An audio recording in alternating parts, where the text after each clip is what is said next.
आलमीन अल्लाहुम्मा सल्लि अला मुहम्मद व अला आलि मुहम्मद कमा सल्लैता अला इब्राहीम व अला आलि इब्राहीम इन्नका हमीदुम मजीद।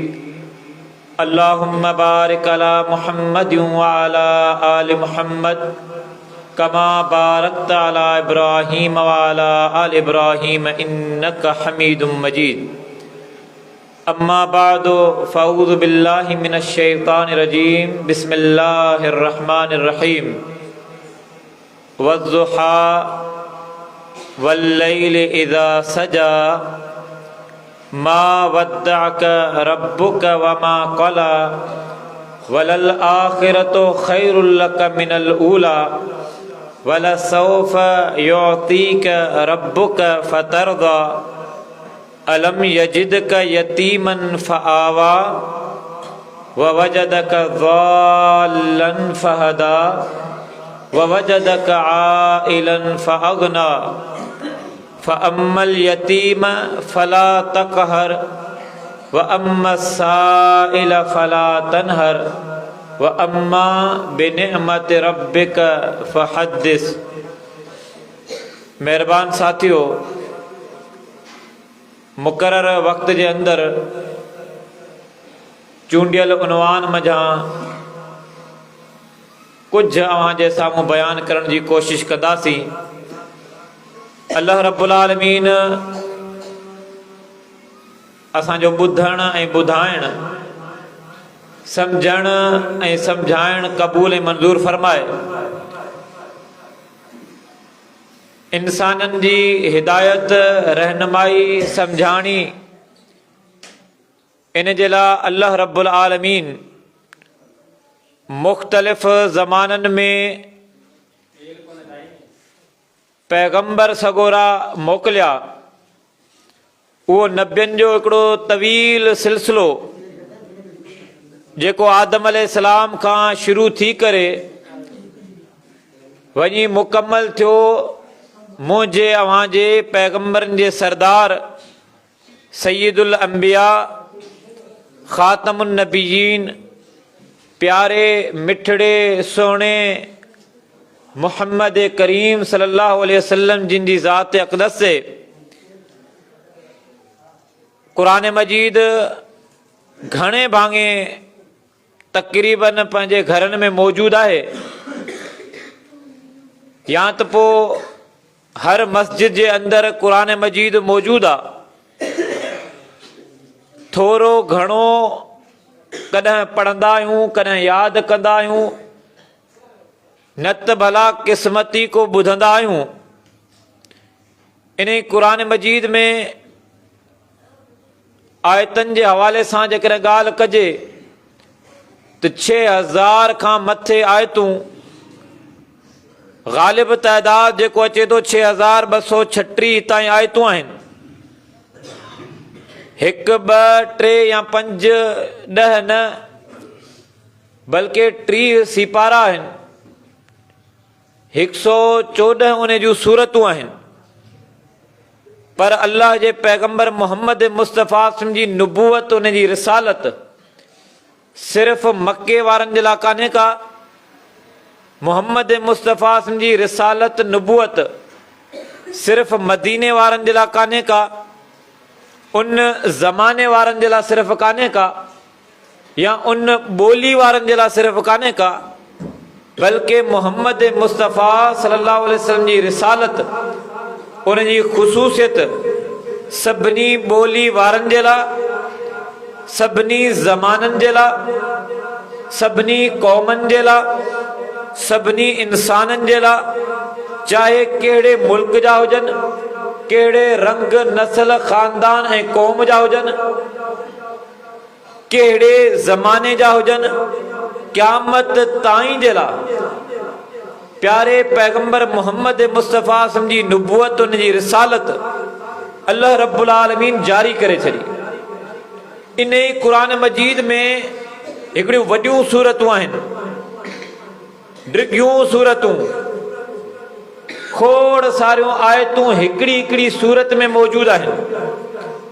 मिसाल जे तौर ते के अहिड़ियूं सूरतूं जिन जूं आयतूं 100 खां मथे आहिनि, के अहिड़ियूं सूरतूं बि आहिनि जिन जूं आयतूं 200 खां मथे आहिनि। सूरह बकरा जेका वॾे मां वॾी सूरत आहे, जंहिंजो नालो बकरा आहे, यानी गऊं ढगी हिकिड़ो बनी इसराइल क़ौम जे अंदरि वाक़ियो थियो, उन किस्से खे अल्लाह रब्बुल आलमीन इन सूरत जे अंदरि बयानु कयो ऐं इन सूरत जो उनवान ऐं नालो बकरा पइजी वियो। हिकिड़ी इन सूरत जूं आयतूं 286 आहिनि, तक़रीबन 2.5 सिपारनि ते मुश्तमिल आहे। का वरी सूरत ॾिसो त 200 आयतनि ते, का 206 आयतनि ते, सूरह निसा 176 आयतनि ते, सूरह आल इमरान 200 आयतूं, किथे सूरह आराफ ॾिसी वठो। मतिलब त एॾियूं तवील डिघियूं सूरतूं जिन जे अंदरि किस्सा वाक़िया हलाल हराम जायज़ नाजायज़ अहकाम इबादतूं तौर तरीक़ा ख़ानदानी मसला उन्हनि जो हल, इहे सभई शयूं तव्हांखे क़ुरान मजीद जे अंदरि मुख़्तलिफ़ अंदाज़ में अल्लाह रब्बुल आलमीन सम्झायूं आहिनि।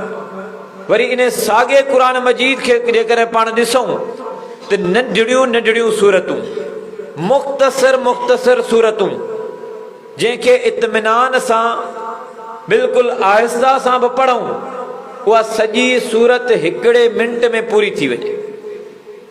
ख़ासि तौर ते आख़िरी सिपारो, नंढड़ियूं नंढड़ियूं सूरतूं जिन में 3 आयतनि ते मुश्तमिल सूरत, जंहिंजा लफ़्ज़ बि थोरा मुख़्तसर ऐं आयतूं ई 3 आयतनि ते मुश्तमिल क़ुरान मजीद जूं 3 सूरतूं आहिनि।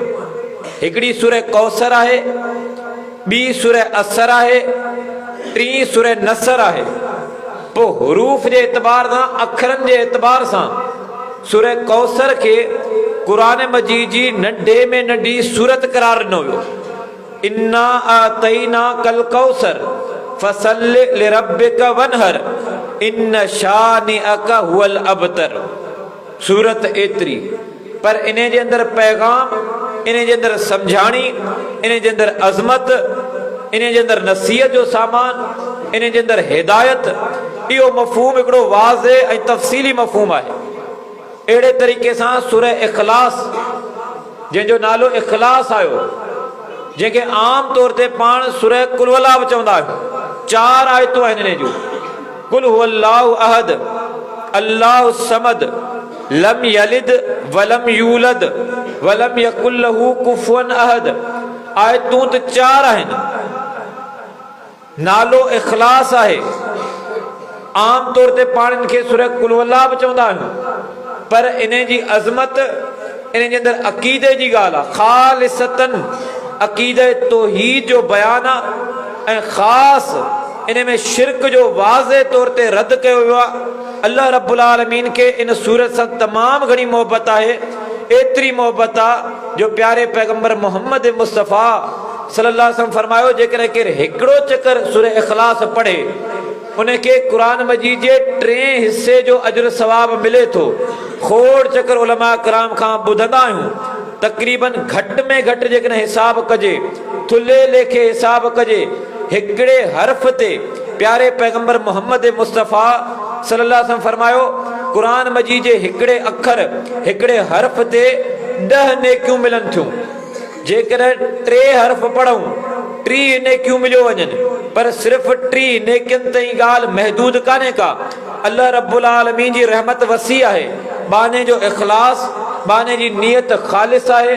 दुनिया जी का तमा, का लालच, को ॾेखाव, को मफ़ाद, को मक़सद, को मतिलब, को गर्द कोन्हे को। ख़ालिस अल्लाह कारण जेकॾहिं पढ़े पियो, तक़वा परहेज़गारी जी बुनियाद ते पढ़े पियो, सिर्फ़ु इहे 10 नेकियूं कोन हूंदियूं, बल्कि अल्लाह रब्बुल आलमीन जेतिरो चाहे इन नेकियुनि खे, इन हर्फ़नि जे बदिले में अल्लाह रब्बुल आलमीन वधाईंदो रहे।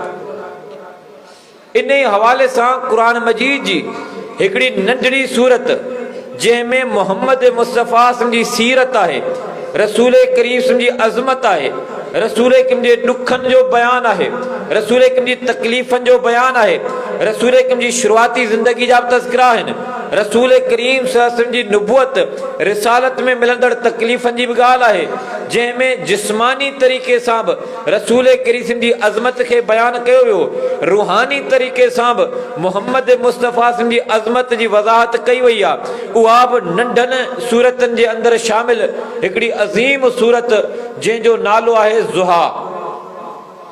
घणे भाङे ॿुधल हूंदी, ॿियो न त इमाम कराम जेके हूंदा आहिनि नमाज़ जे अंदरि इहे सूरतूं पढ़नि था। वज़्ज़ुहा वल्लैल इज़ा सजा मा वद्दअक रब्बुक वमा क़ला। इहा सूरत मक्की सूरत आहे, यानी जेके हिजरत खां अॻु में रसूल करीम सल्लल्लाहु अलैहि वसल्लम मक्को छॾे विया, ख़ुशी मंझां कोन छॾियऊं, ॾुख जे करे, तकलीफ़नि जे करे, आज़माइशनि जे करे, ज़ख़्मनि जे करे, शहादतनि जे करे, अल्लाह जे हुकुम जे करे मक्के जहिड़े प्यारे शहर खे मोहम्मद मुस्तफ़ा जेॾीमहिल छॾियो पिए, मक्का शहर तोखां वधीक मूंखे को शहर प्यारो कोन्हे को, मोहबत तमामु घणी आहे, सभिनी खां वधीक प्यारो आहीं, पर तुंहिंजे रहण वारनि मां मोहम्मद मुस्तफ़ा खे रहण न ॾिनो आहे। ॿोली पंहिंजी, क़ौम पंहिंजी, ख़ानदान पंहिंजो, नंढपिण उते, नौजवानी उते, कारोबार उते, शादी मामलात औलाद उते, उन खां पोइ 53 साल जी ॼमार आहे। अंदाज़ो लॻायो शहर बि एॾो अज़ीम शहर जो अल्लाह रब्बुल आलमीन उन शहर जूं अज़मतूं कसम सां ज़िक्र फरमायूं।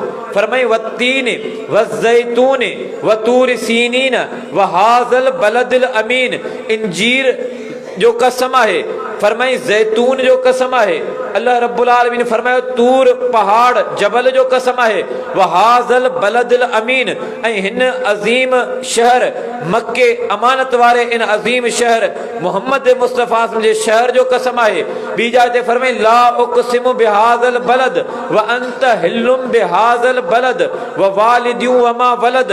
यानी मक्को शहर अल्लाह खे एॾो प्यारो आहे, कायनात जे अंदरि मुक़द्दस तरीन जगह, पाकीज़ा तरीन जगह, अज़मत वारी जाइ जेका इन अव्वल बैतियूं वुज़िअ लिन्नास लल्लज़ी बिबक्का। इन मक्के जे अंदरि काबतुल्लाह आहे, इन मक्के जे अंदरि सफ़ा मरवा आहे, इन मक्के में हज थिए थो, इन मक्के में उमरो थिए थो, इन मक्के में मक़ाम इब्राहिम आहे, इन मक्के जे अंदरि आबे ज़मज़म आहे, इन मक्के जे अंदरि उहे मुक़द्दस जॻहूं आहिनि ऐं उहे यादगार वाक़िया किस्सा, उहे आज़माइशूं, उहे रहमतूं, उहे बरकतूं आहिनि। पर अहिड़े अज़ीम शहर खे छॾे करे मोहम्मद मुस्तफ़ा यसरब ॾांहुं पिया वञनि। उन जी अञा ताईं सियासी तौर ते, मज़हबी तौर ते, तिजारती तौर ते उन यसरब शहर जी का बि अहमियत कान हुई। पर मोहम्मद मुस्तफ़ा जे अचण खां पोइ रसूल करीम सल्लल्लाहु अलैहि वसल्लम जेॾीमहिल उनखे हेडक्वार्टर बणायो, रसूल करीम हिजरत कई, सहाबा कराम खे हुकुम थियो अमीं हिजरत कयो। हाणे उहो मदीनो बि अज़मतनि वारो थी वियो। हाणे मोहम्मद मुस्तफ़ा उन जे लाइ बि दुआऊं घुरियूं त अल्लाह जीअं मक्को प्यारो आहे, जीअं मक्को हरम आहे, अल्लाह मुंहिंजे मदीने खे बि रहमतनि सां भरपूर करे छॾ। अल्लाह मुंहिंजे मदीने में बि इनखे हरम करार ॾे। हुन इब्राहिम अलैहिस्सलाम दुआऊं घुरियूं मक्के जे लाइ, मक्के जी आबादी जे लाइ, मक्के जी रहमत जे लाइ, उन जी हुरमत जे लाइ, उन जे तक़द्दुस जे लाइ ऐं उन जी तिजारत जे लाइ। हेॾां वरी मोहम्मद मुस्तफ़ा लक़ब मिलिया। हाणे मदीनतुन नबी चयो वियो, यसरब शहर हुयो, यसरब नालो हुयो।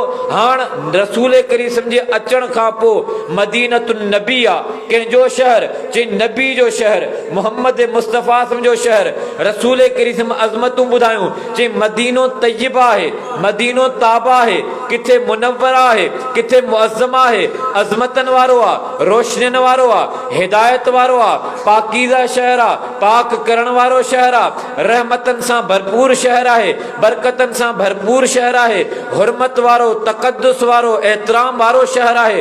अंदाज़ो लॻायो पर शुरूआत जी ज़िंदगी छा आहे? मोहम्मद मुस्तफ़ा सल्लल्लाहु अलैहि वसल्लम खे इन सूरत जे आगाज़ में अल्लाह रब्बुल आलमीन कसमनि सां तज़किरो बि करे पियो, दिलदारी बि ॾिए पियो, तसल्ली बि ॾिए पियो, हौसलो बि ॾिए पियो। इन वक्त जी कैफ़ियत छा आहे? मोहम्मद मुस्तफ़ा सल्लल्लाहु अलैहि वसल्लम ज़हनी तौर ते ऐं दिली तौर ते हिकिड़े सदमे वारी कैफ़ियत में आहिनि, हिकिड़ी ॻणती में आहिनि, परेशान आहिनि। परेशानी कहिड़ी आहे? परेशानी कंहिंखे आहे? परेशानी मोहम्मद मुस्तफ़ा सम खे आहे, सदमो मोहम्मद मुस्तफ़ा सम खे आहे, ॻणती मोहम्मद मुस्तफ़ा सम खे आहे। कहिड़ी ॻणती आहे?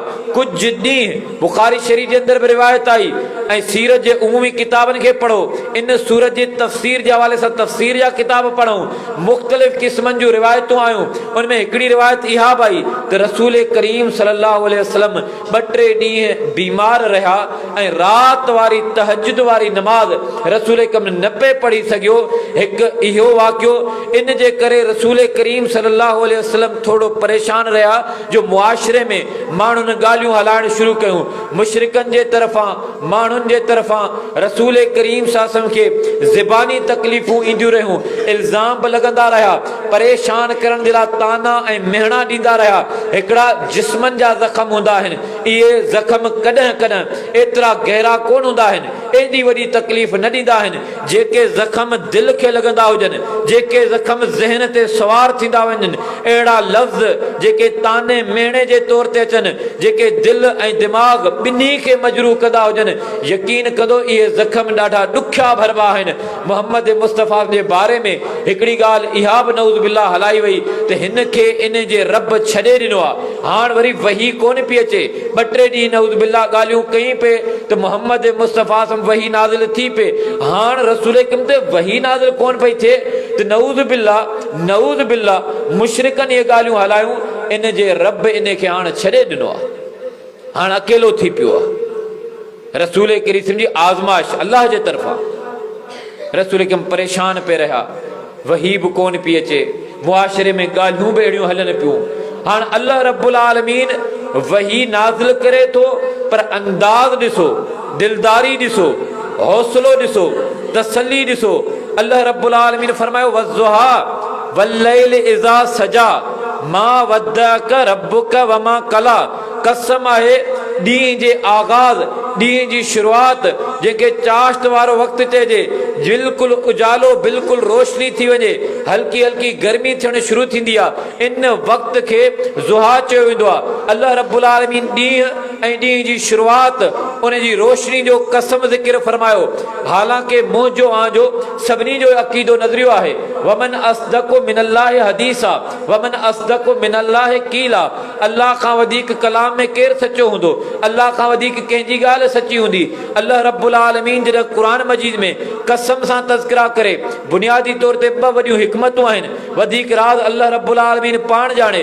हिकु त जंहिं शइ जो अल्लाह रब्बुल आलमीन कसम ज़िक्र करे, या जंहिं ज़ात जो अल्लाह रब्बुल आलमीन कसम ज़िक्र करे, उन शइ या उन ज़ात जी अहमियत, क़दरो क़ीमत, उन जी फज़ीलत वधी वेंदी आहे। ॿी हिकमत इहा आहे, ॿियो राज़ इहो आहे जो उन कसम खां पोइ अॻी जेका आयत आहे, अॻी जेका हिदायत आहे, अॻियो जेको हुकुम आहे, या अॻियो जेको तज़किरो आहे, उन जी बि अहमियत अञा वधी वेंदी आहे, जो अल्लाह रब्बुल आलमीन कसम सां पियो तज़किरा करे। क़ुरान मजीद में 15 सूरतूं त अहिड़ियूं आहिनि जेके सिधियूं सऊं अल्लाह रब्बुल आलमीन कसम सां शुरूआत कई आहे, जिन खे क़ुरान मजीद जे सब्जेक्ट में मुक़स्समात चइबो आहे, यानी जिन जी इब्तिदा अल्लाह रब्बुल आलमीन कसम सां करे। अहिड़ियुनि सूरतनि में मुख़्तलिफ़ सूरतूं आहिनि, ही सूरत बि इन मुक़स्समात में आहे, जंहिंजी इब्तिदा अल्लाह रब्बुल आलमीन ॾींहं जे कसम ऐं ॾींहं जी रोशनी जे कसम जे हवाले सां कई। रब साईं फरमायो वल्लैल इज़ा सजा, ऐं कसम आहे रात जी शुरूआत जो, रात जी इब्तिदा जो, रात जे अंधेरे जो। इन जे अंदरि बि कई हिकमतूं मिलनि थियूं। हिकु हिकमत इहा, ॾींहं ऐं राति जो फिरणु, रोशनी ऐं ऊंदाही जो थियणु, हालात जो मटिजणु, ख़ुशी गमी, ॾुख सुख, तकलीफ़ूं, दौलत, राहत, सिहत, परेशानी, गुरबत, मिसकीनी, इहे सभई ज़िंदगी जे अंदरि, दुनिया जे अंदरि इहा मट सट अल्लाह रब्बुल आलमीन जो निज़ाम आहे। किथे किथे ला इल्मी में, सादगी में, या मोहब्बत जे अंदरि माण्हुनि ज़ुहा मझां, शायदि कुझु माण्हुनि अणॼाणाई में, शाइरी जे कलाम जे अंदरि, नातिया कलाम में कुझु वीचारनि साधन मालूमात न आहे, उन्हनि सम्झो त ज़ुहा जी माना वार आहे, ज़ुल्फ़ आहे ऐं उन्हनि ज़ुहा जी ज़ुल्फ़नि जे हवाले सां ॻाल्हि करे छॾी। हालांकि ज़ुहा जी माना वार कोन्हनि के, ज़ुल्फ़ कोन्हनि के। हिते अल्लाह रब्बुल आलमीन उन ॾींहं वारे वक़्त जी तख़सीस कंदे कसम ज़िक्र फरमायो। इन वक़्त इन घड़ी जे हवाले सां अल्लाह रब्बुल आलमीन ॿी सूरत जी बि इब्तिदा कई, फरमाए वल असर, कसम आहे ज़माने जो।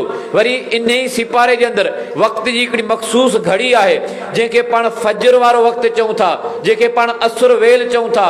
अल्लाह रब्बुल आलमीन हिकिड़ी सूरत जो नालो बि रखे थो फजर, ऐं कसम सां तज़किरो, कसम सां शुरूआत बि कसम सां, ऐं उन घड़ी जी रहमत बरकत उन जी अहमियत खे सम्झाईंदे रब्बुल आलमीन फरमायो वल फजर वलयालिन अशर। वरी ॿी हिकिड़ी सूरत आहे इन ई सिपारे जे अंदरि जंहिंजो नालो आहे लैल, रात। अल्लाह रब्बुल आलमीन उन सूरत जो नालो लैल यानी रात रखियो। इहो रात बि वक़्त जो हिकिड़ो क़िस्म आहे। अल्लाह रब्बुल आलमीन उते बि इन वक़्त जो कसम ज़िक्र फरमायो।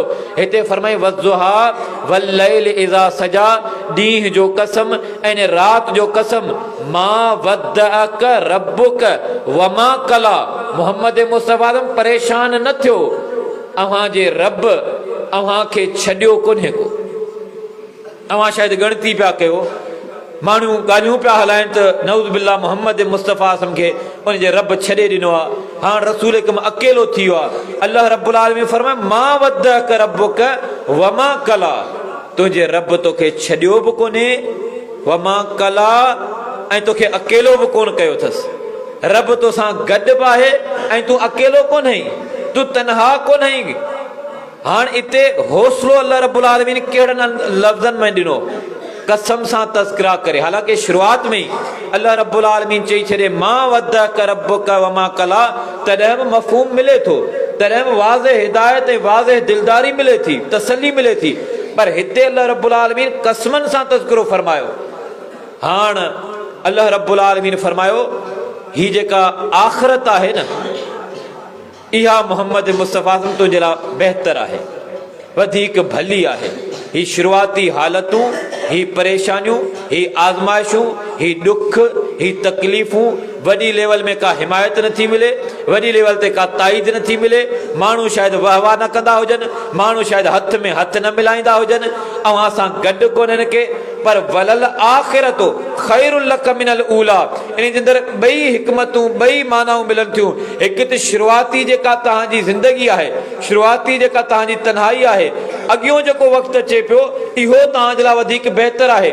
वलल आख़िरतो ख़ैरुल लक मिनल ऊला, मोहम्मद मुस्तफ़ा ही जेका दुनिया आहे इन जे मुक़ाबले में तव्हांजे लाइ आख़िरत अञा वधीक आहे। वल सौफ युतीक रब्बुक फतरज़ा, मोहम्मद मुस्तफ़ा अन क़रीब तुंहिंजो रब तोखे उहो कुझु ॾींदो वेंदो जो तूं राज़ी थींदो वेंदे, तूं ख़ुशि थींदो वेंदे। रब्बुल आलमीन तोखे राज़ी कंदो, तूं ख़ुशि थींदे, अल्लाह रब्बुल आलमीन तोखे ॾींदो वेंदो। उहे ख़ुशियूं, उहे सातूं, उहे घड़ियूं, उहे एज़ाद, उहे अल्लाह रब्बुल आलमीन तरफ़ां रहमतूं, उहे बरकतूं, उहे मक़ाम, उहे शान, एतिराम, दर्जा, रुतबा, अल्लाह रब्बुल आलमीन एतिरो कुझु तोखे ॾींदो वेंदो जो तूं राज़ी थींदो वेंदे। हाणे अल्लाह रब्बुल आलमीन क़ुरान मजीद में मोहम्मद मुस्तफ़ा जी सीरत, उनजी ज़िंदगी मुबारका, उनजा मुख़्तलिफ़ पहलू ज़िक्र कया।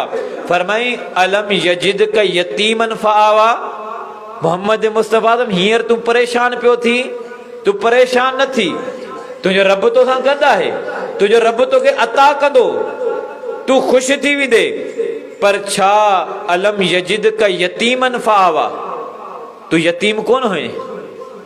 मोहम्मद मुस्तफ़ा जी यतीमी वारी हालत, उन रब तोखे संभालियो कोन, तूं तो दुनिया में यतीम आयो हुए।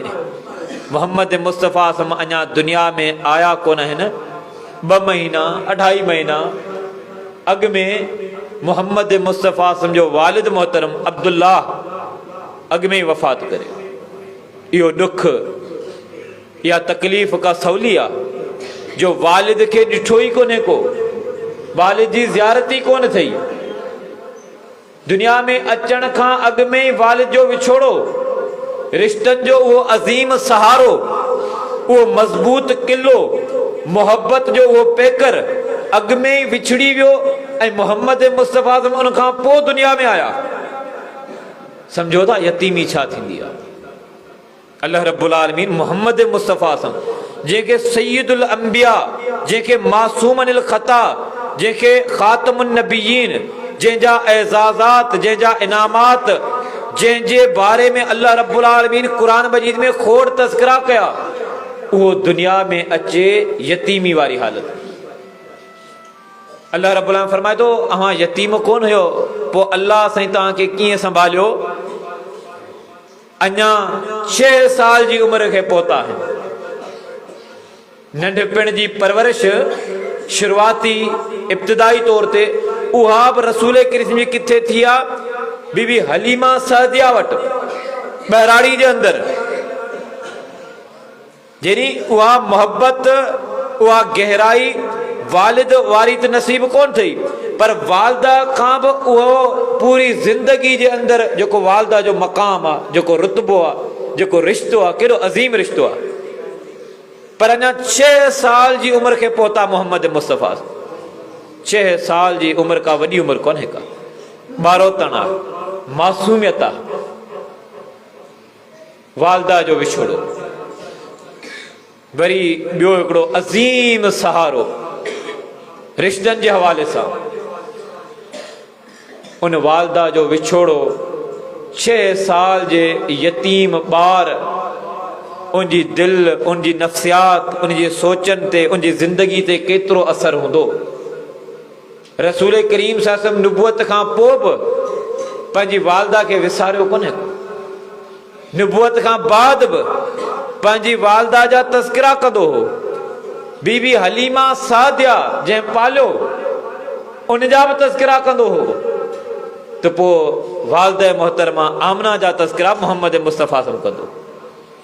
अल्लाह रब्बुल आलमीन खां इजाज़तूं पियो घुरंदो हो त ॿियो त ठहियो, पर वालदा जी क़बर ते वञा। मोहब्बतूं, रिश्ता, नाता, तक़द्दुस, अज़मतूं छा थींदियूं आहिनि, इहे ॾुख छा थींदा आहिनि।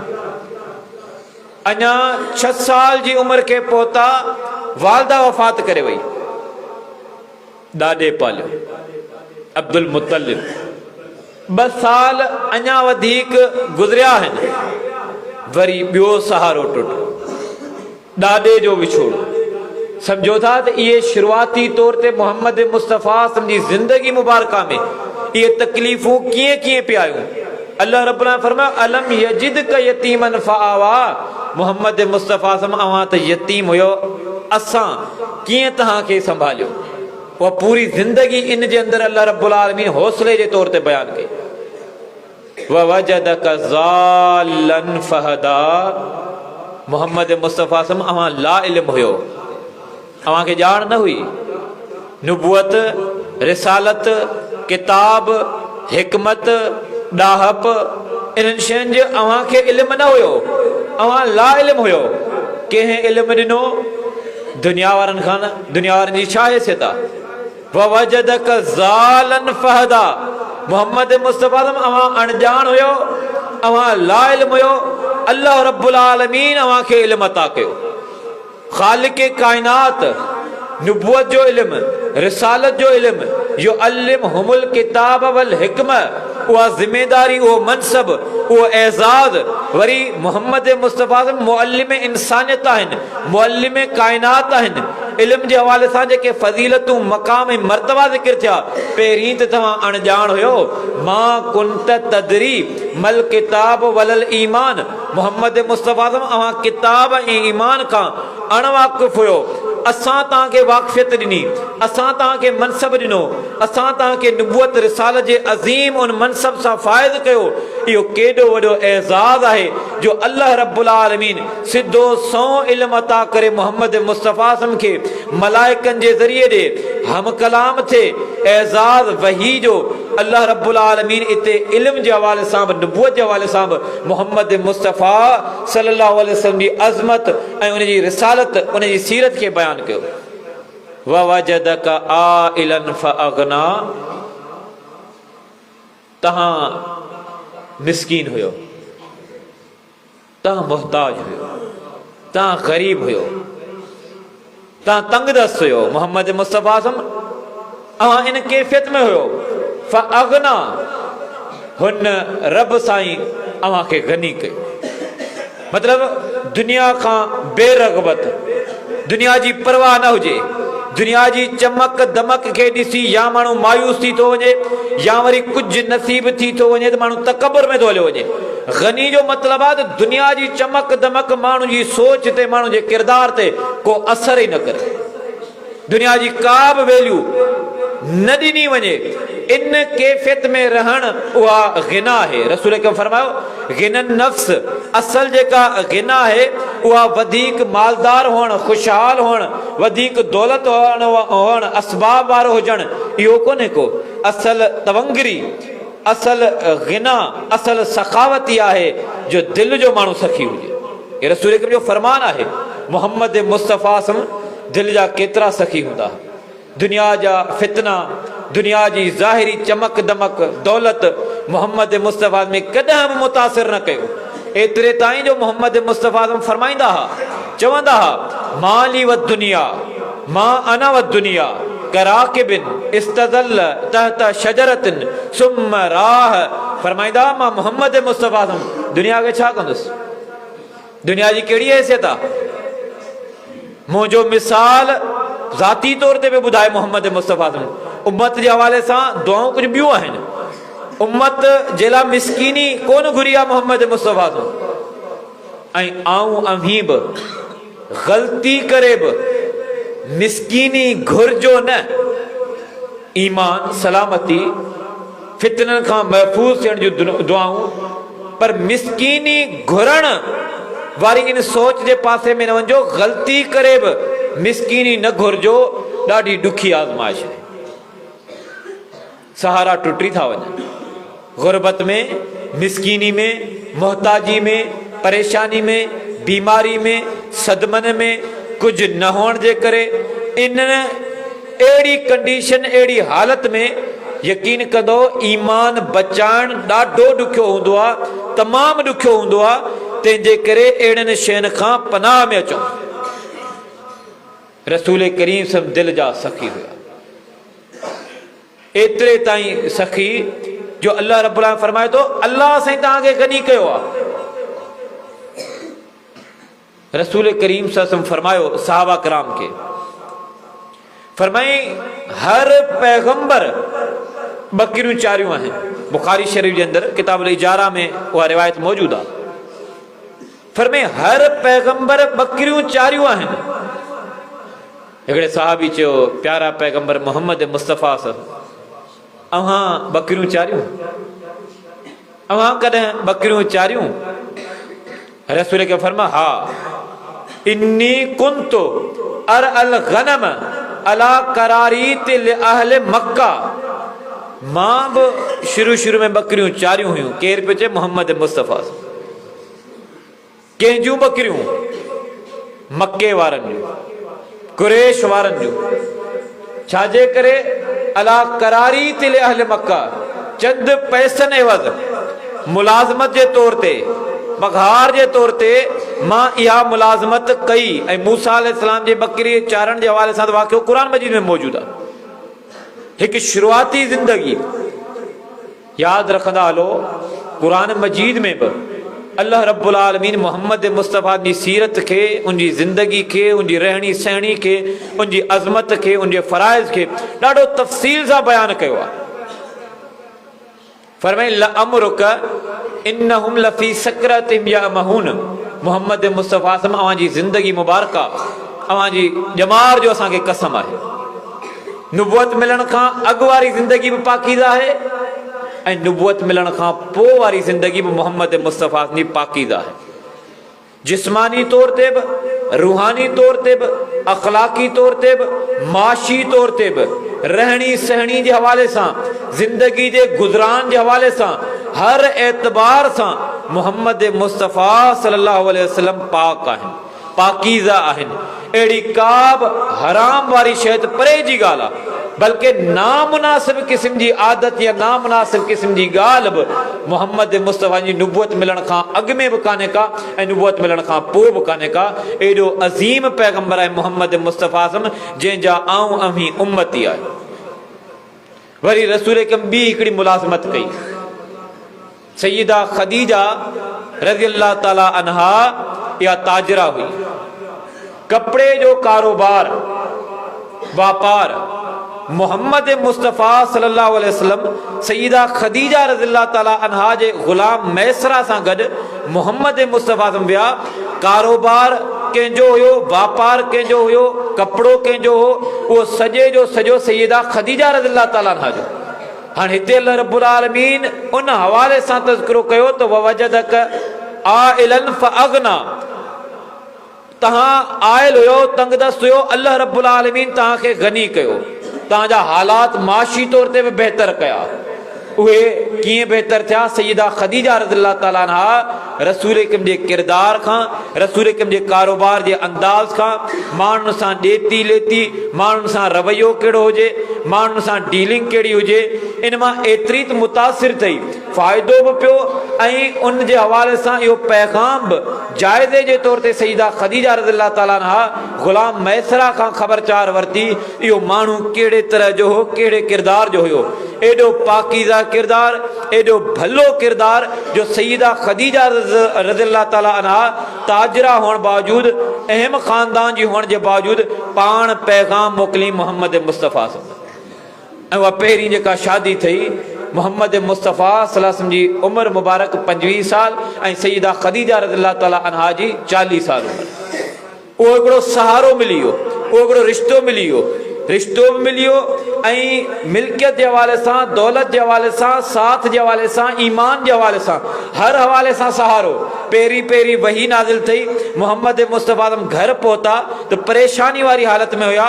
बुखारी शरीफ़ में, मुस्लिम शरीफ़ में खोड़ चकर तां उलमा कराम खां वाक़ियो ॿुधो आहे। सैयदा खदीजा रज़ियल्लाहु ताला अन्हा इक़रार बि करे पई, तसल्ली बि ॾिए पई, हौसलो बि ॾिए पई, फरमे वल्लाहि ला युख़ज़ीक अल्लाहु अबदा, मोहम्मद मुस्तफ़ा परेशान न थियो, अल्लाह साईं तव्हांखे ज़ाया न कंदो।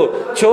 इन जे करे जो इन्नक लतसिलुर रहम, तव्हां त अज़ीम किरदार वारा आहियो, अव्हां मिटी माइटी खे जोड़ण वारा आहियो, टोड़ण वारा कोन आहियो, अव्हां रिश्तनि जी अज़मत खे ॼाणो था, अव्हां बेवा, यतीम, मिसकीन, मोहताज, ग़रीब, मकरूज़, मजबूर, तंगदस्त, बेवस, लाचार क़िस्म जे माण्हुनि जो तव्हां सहारा आहियो, तव्हां भरजला आहियो, तव्हां उनजी मदद कंदा आहियो, तव्हां उनजी सपोर्ट कंदा आहियो, तव्हां उनखे तसली हौसलो ॾींदा आहियो। इहे के मामूली कम कोन आहिनि। अॼु असीं उम्मती आहियूं मोहम्मद मुस्तफ़ा सम्झा। ॿुधायो इहे अमल असांजे मुआशिरे में नज़र अचनि था? परेशान माण्हू, हीणो माण्हू, मजबूर माण्हू, बेवस माण्हू, बीमार माण्हू, उनखे नथा पुॼी सघूं, सपोर्ट नथा करे सघूं, पाण इन हैसियत में न आहियूं, घटि में घटि ॾुखायूं त न, एतिरो त पंहिंजे वस में आहे, मदद नथा करे सघूं, पर हुनखे ताना मेणा ॾेई करे अञा वधीक तकलीफ़ में न आणियूं। पोइ इन सूरत जे अंदरि अल्लाह रब्बुल आलमीन इन हवाले सां बि तज़किरा कया ऐं मोहम्मद मुस्तफ़ा दुनिया खां एतिरा बेरग़बत रहंदा हुआ, एतिरा बेरग़बत रहंदा हुआ। अॼु असां इन दुनिया जे पोयां एतिरा अंधा थी पोयां लॻा आहियूं जो असां अहिड़े तरीक़े जूं दुआऊं बि कोन था घुरूं त अल्लाह जेको कुझु ॾींहुं रहमत सां ॾे, फज़ुल सां ॾे, अल्लाह अहिड़ो अता कर जो असांजो ईमान बि न वञे, असांजो इस्लाम बि न वञे, असांजो किरदार, असांजी इज़त उहा बि न वञे। भला घटि में घटि अहिड़ी सोच आहे?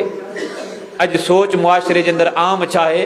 हलाल हराम, जाइज़ नाजाइज़, हितां हुतां, हणा बणा, ज़ुल्म ज्यादती, कब्ज़ा, झेड़ा झट्टा, ब्लैकमेलिंग, फ्रॉड, हर तरह जे, पर रुगो मिल्कियत अचे, कुझु बि थिए रुगो अचे। सम्झो था त इहा केॾी ख़तरनाक सोच आहे। क़ुरान मजीद इन सोच जो रद्द बि कयो आहे ऐं इन सोच जो नतीजो ऐं अंजाम बि ज़िक्र कयो आहे त ॾाढो भयानक ऐं ॾाढो ख़तरनाक क़िस्म जो अंजाम आहे। कारून जी इहा ई सोच हुई न, अल्लाह साईं कारून खे दौलत ॾिनी, रब साईं तो फरमाए हिकिड़ी वॾी तइदाद माण्हुनि जी हूंदी जेके सिर्फ़ु कारून खे जेके खज़ाना असां ॾिना उन जो चाबियूं खणण जे लाइ वॾो माण्हुनि जो हिकिड़ो गिरोह मुक़ररु हूंदो जेके रुगो चाबियूं संभालींदा। जेॾी महिल ॿाहिरि निकिरे, हीउ क़ुरान मजीद जो वाक़ियो आहे, माण्हू इंतज़ार में हुजनि त कारून जा ठठ, कारून जो प्रोटोकॉल, कारून जो ॿाहिरि निकिरण जो अंदाज़, नौकर सुवारियूं अहिड़े अंदाज़ में निकिरंदो हो जो ॾिसण वारा हैरान दंग रहिजी वेंदा हुआ। हिकिड़ा माण्हू ॾिसी करे चवंदा हुआ या लैत लना मिस्ल मा ऊती कारून, काश असांखे बि अहिड़ो कुझु मिले न। केॾा ठठ लॻा पिया आहिनि, एॾो कुझु मिलियो आहे। हिकिड़ा माण्हू ॾिसी करे ईअं चवंदा हुआ। ऐं ॿिया माण्हू जेके वॾी सोच वारा, वॾी सोच ईंदी आहे परख सां, हिकमत सां, ॾाहप सां, इल्म सां, यकदम जज़्बात सां न, थोरो सोच वीचार सां न, परे जी सोचो, वॾी सोच रखूं। उते अल्लाह रब्बुल आलमीन थो फरमाए जेके इल्म वारा माण्हू हूंदा हुआ उहे ॾिसी करे चवंदा हुआ कारून तकबुर न कर, गुरूर न कर, अल्लाह जो शुक्र अदा कर। कारून चवंदो आऊं पंहिंजे क़ाबिलियत ते, पंहिंजे टैलेंट ते, पंहिंजी सलाहियत ते, पंहिंजी चालाकी होशियारी था हासिल कयो। पोइ अल्लाह रब्बुल आलमीन नाराज़ थियो। कारून खे, उनजे खज़ाननि खे दुनिया में ई अहिड़ो ग़र्क़ कयईं जो अॼु ॾींहं ताईं खोज न लॻी पई आहे। अॼु ॾींहं ताईं मुहावरा ऐं मिसाल ऐं इबरत बणिजी वियो। उहो खज़ानो वियो केॾां, उहो कारून वियो केॾां? त हर हाल में भलायूं घुरो, अल्लाह सां खां दौलत घुरो, अल्लाह सां खां सिहत घुरो, अल्लाह सां खां नेमतूं घुरो, आसाइशूं घुरो, दुनियावी नेमतूं घुरो। इहा इस्लाम तैलीम ॾिनी आहे। रब्बना आतिना फिद दुनिया हसना व फिल आखिरत हसनतुम व किना अज़ाबन नार। हेॾा मोहम्मद मुस्तफ़ा सल्लल्लाहु अलैहि वसल्लम खे अल्लाह रब्बुल आलमीन फरमायो पोइ जेको यतीम अचे न तव्हां वटि, यतीम खे झिणक जा न, कंहिंखे चयो पियो न मोहम्मद मुस्तफ़ा। पहिरीं रसूल पाक खे उनजी पंहिंजी यतीमी यादि ॾियारी वई, पोइ अल्लाह जो साथ ॾियारियो वियो। हाणे अव्हां यतीमी जी हालत मां गुज़रिया आहियो। मोहम्मद मुस्तफ़ा यतीमनि जो ख़्यालु कजो ऐं यतीमनि खे झिणकजो न। हू ॾाढी ॾुखी ज़िंदगी गुज़ारींदा, नफ़्सियाती तौर ते, दिली तौर ते, रूहानी तौर ते। उनजे दर्द खे केरु माण्हू थो महसूसु करे अॼु मुआशिरे में। मोहम्मद मुस्तफ़ा यतीमनि खे झिणकजो न। ऐं जेकॾहिं को सुवाली अचे उनखे बि ईज़ा नाहे ॾियणो, उनखे झिणकियो न। इहो हिकिड़ो वॾो पैगाम आहे। मोहताज आहे, का शइ घुरण आयो आहे, का शइ वठणु आयो आहे, या कहिड़ो बि सुवालु खणी आयो आहे, खणी इनखे इन अंदाज़ में बि वठूं, मफ़हूम इन हवाले सां बि ॾिसूं त पुछणु आयो आहे, मुंझी पियो आहे, को सुवालु खणी आयो आहे, उनजे हल जे लाइ पहुतो आहे। यानी जेको माण्हू हली करे कंहिं वटि अचे सुवाल जे लाइ या कंहिं शइ जी घुर्ज जे लाइ, उहो माण्हू परेशान हूंदो आहे। उनजी परेशानी खे महसूसु कंदा कयो, उनखे झिणकींदा न कयो, उनखे ताना मेणा न ॾींदा कयो। असां पंहिंजे मुआशिरे जे अंदरि ॾिसूं केरु जेकॾहिं अची वञे, ग़लतियूं बि थी थियूं वञनि, पर वरी बि जेकॾहिं केरु अची वियो न, बजाए असां उनखे हौसलो ॾियण जे, तसली ॾियण जे, असां माज़ी जूं ॻाल्हियूं शुरू करे ॾींदासीं, ताना मेणा शुरू करे ॾींदासीं। मूं त तोखे चयो हो, वॾियूं अखियूं करे वॾा लफ़्ज़ उनखे एॾा आर महसूसु ॾियारींदासीं, एॾा ऐब यादि ॾियारींदासीं, एॾियूं ग़लतियूं यादि ॾियारींदासीं। उहो माण्हू चवंदो यार ग़लती करे अची वियुसि, अचिणो कोन हो। हू त को उमेदु खणी आयो, हू त का उमेदु खणी आयो आहे। ऐं असां बजाए उनजी सपोर्ट करण जे, असां उनखे अञा वधीक ॾुखायल, अञा वधीक ॾुखारो करे मोकिले छॾियूं। इहो रवैयो या इहा तैलीम न अख़लाक़ी तौर ते बहितर आहे, न शरई हवाले सां, न मुआशिरे जे हवाले सां। मोहम्मद मुस्तफ़ा जेके अल्लाह जे तरफ़ां नेमत आहे न, उन ते ख़ुशि थियो, उनखे बयानु कंदा कयो, उनजो इज़हार कंदा कयो।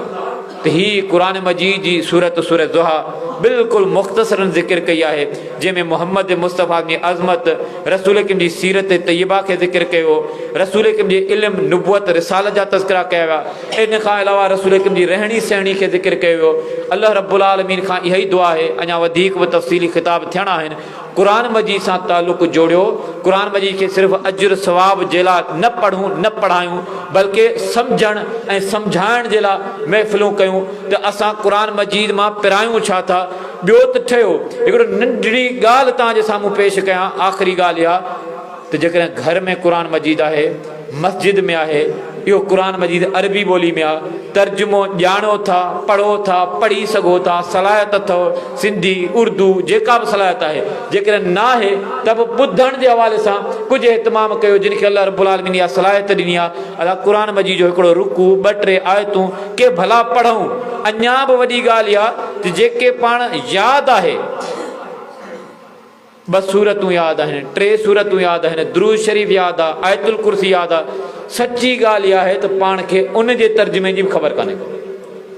निमाज़ूं पढ़ूं पिया, निमाज़ में जेकी कुझु पढ़ूं पिया यादि आहे, यादि पिया पढ़ूं न, इन जी माना छा आहे, इन जो मफ़हूम छा आहे, निमाज़ में बीही करे छा पिया पढ़ूं, इन जो मतिलबु छा आहे, इन खे पाण पूरी ज़िंदगी न सिखियासीं। एतिरे तंहिंजो दुरूद शरीफ़ यादि आहे, पर दुरूद शरीफ़ जे अंदरि फ़ज़ीलत छा आहे, उन जे अंदरि मर्तबा कहिड़ा आहिनि, उन जे अंदरि अज्र सवाब ऐं ज़ाती ज़िंदगी जा हल कीअं मिलंदा, असां त इन खां बि गाफ़िल आहियूं।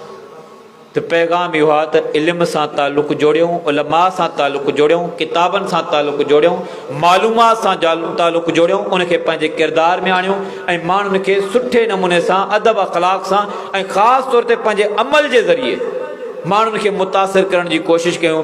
जेको कुझु ॿुधायोसीं मूंखे अव्हांखे अल्लाह रब्बुल आलमीन सम्झणु, सम्झाइणु, अहसास पैदा करण जी तौफ़ीक़ अता फ़रमाए। व आख़िरु दावाना अनिल हम्दुलिल्लाहि रब्बिल आलमीन।